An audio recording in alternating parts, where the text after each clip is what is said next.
तो hey guys, welcome back to the channel. आज हम बात करेंगे प्रोमोटर्स प्राइसिंग के बारे में। तो whenever you invest in a stock you check PE ratio and quarterly result. But 90% retail investors एक सबसे इंपॉर्टेंट रेड फ्लैग मिस कर देते हैं और वो है प्रोमोटर प्राइसिंग। आज की वीडियो में हम दो बहुत सिंपल बातें समझेंगे। पहला है प्रोमोटर शेयर्स क्या होता है और दूसरा है प्रोमोटर प्राइसिंग क्या होती है और इन्वेस्टर इन पर डेली नजर क्यों रखते हैं। तो चलिए शुरू करते हैं।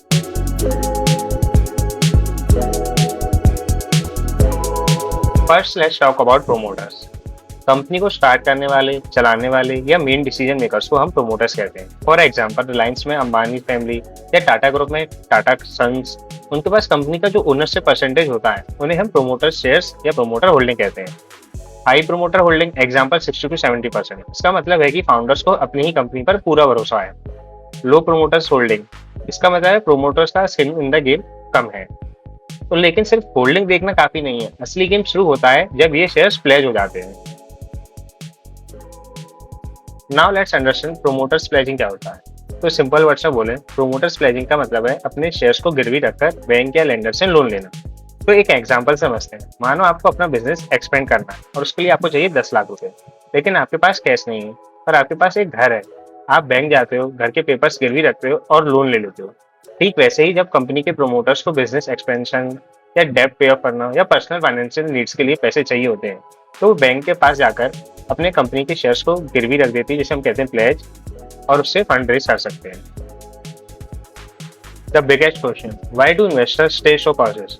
शेयर्स गिरवी रखना लीगली गलत नहीं है, लेकिन हाई प्रोमोटर्स प्लेजिंग एक बहुत बड़ा रिस्क क्रिएट करता है। क्यों? Because there are 3 major reasons. First है margin call and stock crash. Bank shares के बदले लोन देते वक्त एक कोलेटरल लिमिट रखता है। अगर स्टॉक मार्केट गिरता है तो शेयर प्राइस बहुत ज्यादा ड्रॉप हो जाता है, तो बैंक प्रोमोटर से और मार्जिन, पैसे या एक्स्ट्रा शेयर्स मांगता है। अगर प्रोमोटर पैसा नहीं दे पाता तो बैंक मार्केट में वो प्लेज शेयर्स बेच देता है। जब लाखों के शेयर्स एक साथ बिकते हैं तो स्टॉक प्राइस क्रैश हो जाता है। सेकेंड है लॉस ऑफ कंट्रोल। अगर बैंक सारे प्लेज शेयर बेच दे तो प्रोमोटर्स कंपनी का कंट्रोल तक हो सकता है। थर्ड है फाइनेंशियल हेल्थ कंसर्न। अगर कंपनी हर काम के लिए शेयर्स गिरवी रख रही है तो इसका मतलब उनके पास इंटरनल कैश फ्लो या बैंक लोन्स के लेने के लिए दूसरा ऑप्शन नहीं बचा। ये कंपनी की कमजोरी यानी फाइनेंशियल हेल्थ दिखाती है। So whenever you analyze a stock, remember this golden rules. First है 0% pledging, बेस्ट केस सिनेरियो है जो कि बहुत सेफेस्ट रहता है। सेकंड है less than 10% pledging, manageable risk monitor करना जरूरी है। थर्ड है more than 25 to 30% pledging, high risk zone, ऐसी कंपनी में इन्वेस्ट करने से पहले 10 बार सोचें। आप किसी भी फाइनेंशियल वेबसाइट जैसे स्मीरा या टेडलाइन पर जाकर शेयर होल्डिंग पैटर्न टैब में प्रोमोटर प्लेजिंग 0 है या नहीं आसानी से चेक कर सकते हैं। अगर आपको ये सिंपल एक्सप्लेनेशन पसंद आया तो वीडियो को लाइक करें और चैनल को सब्सक्राइब करना मत भूलना। आप किस स्टॉक की प्लेजिंग डिटेल चेक करना चाहते हैं मुझे कमेंट में जरूर बताएं। मिलते हैं अगली वीडियो में, तब तक के लिए हैप्पी इन्वेस्टिंग।